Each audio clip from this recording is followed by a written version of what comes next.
नमस्कार. काटोल आणि नरखेड तालुक्यातील सर्व शेतकऱ्यांना एक नम्र विनंती आहे. प्रत्येक शेतकऱ्यांनी आपले कर्जाचं खातं यावर्षी परस्पर रिन्यू झालं की नाही झालं किंवा थकीत आहे याचा काय सध्या स्थिती काय हे तपासून पाहावी. काय झालंय, बऱ्याचशा ब्रांचमध्ये शेतकऱ्यांना न कळवता मॅनेजर आपल्या लेव्हलवर तुमचे खाते रिन्यू करत आहे.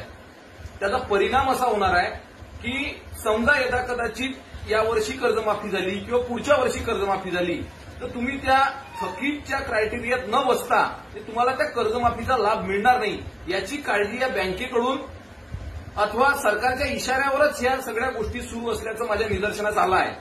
आणि या प्रकरणाशी संबंधित 7-8 शेतकऱ्यांनी माझी भेट घेतली म्हणून मी सोमवार दिनांक 4 ऑगस्टला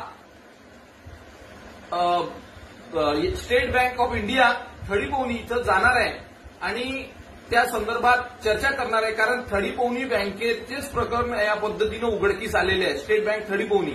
आपणही सर्व शेतकऱ्यांनी आपापली ज्याही बँकेत खाते असतील त्या बँकेत भेट देऊन आपली एकदा कर्जाची स्थिती तपासून घ्यावी ही नम्र विनंती.